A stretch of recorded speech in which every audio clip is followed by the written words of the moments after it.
ناظرین، قوم عاد انسانی تاریخ کی انتہائی طاقتور اور عظیم قوم گزری ہے۔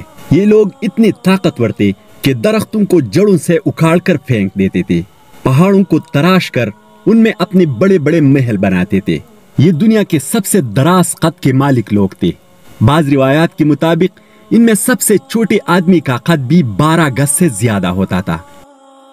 ناظرین، طوفانی نوح کے بعد حضرت نوح علیہ السلام نے اپنے ساتھیوں سمیت جودی پہاڑ کے قریبی علاقے میں رہنا شروع کیا۔ جب ان کی اولاد میں اضافہ ہوا تو لوگ دور دراز کے مختلف علاقوں میں پھیل گئے۔ انہی میں سے ایک قبیلہ جزیرہ عرب کے جنوبی طرف یمن کے ریتیلے ٹیلوں والے علاقے احقاق میں قیام پذیر ہوا۔ یہ قبیلہ اپنے والد عاد کی نسبت سے قومی عاد کہلایا۔ عاد بن عوز بن ارم بن سام بن نوح علیہ السلام۔ ناظرین، شداد بن عاد کا تعلق بھی قومی عاد سے تھا۔ شداد اور اس کے جنت کے انجام کے بارے میں ہم اپنی پچھلی ویڈیو میں تفصیل سے بات کر چکے ہیں۔ ناظرین، قرآن مجید میں اس قوم کا ذکر سورہ ہود اور سورہ فجر میں آیا ہے۔ حدیث مبارکہ میں ہے کہ رسول اللہ صلی اللہ علیہ وآلہ وسلم کی ریشی مبارک کے کچھ بال سفید ہو گئے تو حضرت ابوبکر صدیق رضی اللہ تعالیٰ عنہ نے عرض کیا، یا رسول اللہ، آپ صلی اللہ علیہ وسلم بوڑھے ہو گئے؟ تو آپ صلی اللہ علیہ وآلہ وسلم نے فرمایا کہ ہاں، مجھے سورہ ہود نے بوڑھا کر دیا۔ بعض روایات میں سورہ ہود کے ساتھ سورہ واقعہ اور سورہ تکویر کا بھی ذکر ہے۔ ناظرین، اس قوم کا ذکر قرآن مجید کے علاوہ دیگر مذاہب کی کتابوں میں نہیں ملتا، اس لیے غیر مسلموں نے اس قوم کے وجود کو تسلیم کرنے سے انکار کر دیا۔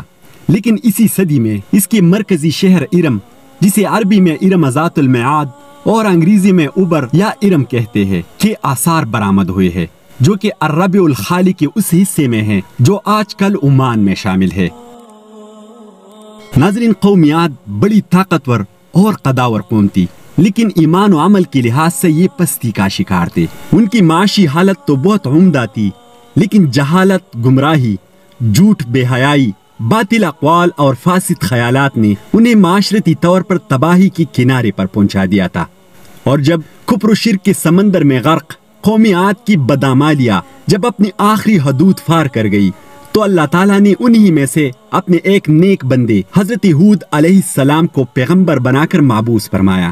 قرآن کریم میں اللہ تعالیٰ کا ارشاد ہے، اور ہم نے قوم عاد کی طرف ان کے بھائی ہود کو بھیجا۔ انہوں نے کہا، بھائیو، اللہ ہی کی عبادت کرو، اس کے سوا تمہارا کوئی معبود نہیں۔ تو ان کے قوم کے سردار جو کافر تھے کہنے لگے، قال الملأ الذین کفروا من قومہ انا لنراک فی صفاحۃ۔ اس قوم کے کافر سردار بولے، بے شک ہم تمہیں بے وقوف سمجھتے ہیں۔ اور صرف اتنے ظلم پر اکتفا نہیں کیا، بلکہ ان بدنصیبوں نے اللہ کی نبی حضرت سیدنا ہود علیہ السلام کو معاذ اللہ جھوٹا تک کہہ دیا۔ قرآن حکیم میں ان جفاکاروں کا قول کچھ یوں حکایت کیا گیا ہے، وَإِنَّا لَنَظُنُّكَ مِنَ الْكَاذِبِينَ، اور بے شک ہم تمہیں جھوٹوں میں سے گمان کرتے ہیں۔ یہ ان کی جانب سے دوسری گستاخی اور نافرمانی تھی۔ ناظرین، اس کے جواب میں حضرت ہود علیہ السلام نے اپنے قوم کو فرمایا، اے میری قوم، میرے ساتھ بے وقوفی کا کوئی تعلق نہیں، میں تو رب العالمین کا رسول ہوں، میں تمہیں اپنے رب کے پیغامات پہنچاتا ہوں اور میں تمہارے لیے قابل اعتماد ساتھی ہوں۔ لیکن اس قوم نے کہا، کیا تم ہمارے پاس اس لیے آئے ہو کہ ہم ایک اللہ کی عبادت کریں، اور جن چیزوں کی عبادت ہمارے باپ دادا کیا کرتے تھے انہیں چھوڑ دے؟ اگر تم سچے ہو تو لے آؤ وہ عذاب جس کی تم ہمیں وعیدیں سناتے ہو۔ ان ظالموں کو اپنے باپ دادا کے اندھی تقلید نے کہیں کا نہ چھوڑا، اور وہ اپنے نبی کو عذاب لانے کا چیلنج دے کر اللہ رب العزت اور اس کے نبی کی نافرمانی کا قبیح ارتکاب کر بیٹھے۔ جب ان کی سرکشی نے طول پکڑا تو اللہ کی نبی سیدنا ہود علیہ السلام نے ارشاد فرمایا، قال قد وقع علیکم من ربکم رجس وغضب، فرمایا بے شک تم پر تمہارے رب کا عذاب اور غضب لازم ہو گیا۔ فانتظروا انی معکم من المنتظرین، تو تم بھی انتظار کرو اور میں بھی تمہارے ساتھ انتظار کرتا ہوں۔ اور پھر اس قوم پر عذاب الہی کا نزول شروع ہوا۔ عذاب کے پہلے حصے میں اللہ تعالیٰ نے اس قوم پر قحط بھیجا، بھوک لگی، سارا غلہ کھا گئے، مال مویشی کھا گئے، حرام پر آ گئے، چوہے بلے کتے کھا گئے، سام کھا گئے، درخت گرا کر اس کے پتے کھا گئے، لیکن بھوک نہ مٹی، نہ بارش ہوئی، نہ قطرہ گرا اور نہ غلہ اگا۔ پھر تنگ آ کر اپنا ایک وفد بیت اللہ بھیجا۔ ان کا دستور تھا جب مصیبت آتی تو اوپر والی کو پکار اٹھتے اور جب دور ہو جاتی تو اپنے بتوں کو پوجنے لگتے۔ بیت اللہ وفد گیا اور اللہ سے دعا مانگی کہ اللہ ہم پر بارش برسا۔ ابھی تھوڑی ہی دیر گزری تھی کہ اللہ تعالیٰ نے آسمان پر 3 رنگوں کے بادل بھیج دیے، کالا، سفید اور سرخ۔ اس کے ساتھ ہی آسمانوں سے ندائی غیب آئی، اپنے اور اپنی قوم کے لیے ان تینوں میں سے کسی ایک کو پسند کر لو۔ وفد نے سوچ بچار کے بعد سیاہ بادل کو اپنے لیے پسند کر لیا، جس کے ساتھ ہی سرخ اور سفید ٹکڑے آسمان سے غائب ہو گئے اور ابر سیاہ آہستہ آہستہ آسمان پر چھانے لگا۔ وہ لوگ اپنی دعا کی قبولیت پر بڑے خوش تھے، لیکن حضرت ہود علیہ السلام سمجھ گئے تھے کہ یہ عذاب الہی ہے، لہٰذا انہوں نے ایک بار پھر اپنی قوم کو مخاطب کرتے ہوئے فرمایا، اے میری قوم، یہ اللہ کا عذاب ہے جو تم پر نازل ہوا چاہتا ہے۔ پھر انہوں نے اللہ تعالیٰ کا فرمان انہیں سنایا، نہیں بلکہ دراصل یہ ابر وہ عذاب ہے جس کی تم جلدی کر رہے تھے، یہ ہوا کا طوفان ہے جس میں دردناک عذاب چلا آ رہا ہے جو اپنے رب کے حکم سے ہر چیز تباہ کر ڈالے گا۔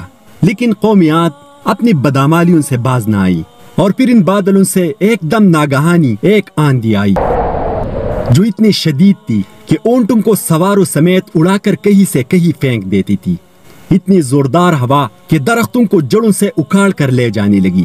7 رات اور 8 دن مسلسل یہ آندھی چلتی رہی، یہاں تک کہ قوم عاد کا ایک آدمی تک باقی نہ رہا۔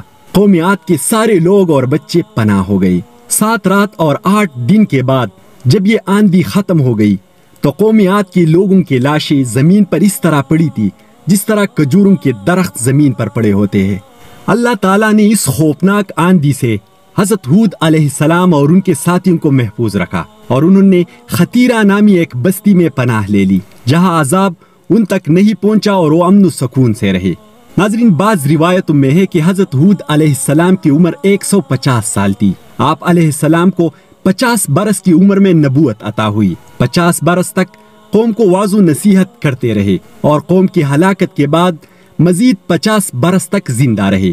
تاریخی کتب سے پتہ چلتا ہے کہ حضرت ہود علیہ السلام کا مزار حضر موت کے ایک مقام پر ہے جہاں عرب کے مختلف حصوں سے ہزاروں کی تعداد میں لوگ جمع ہوتے ہیں، لیکن یہ خبر تاریخی طور پر ثابت نہیں ہے۔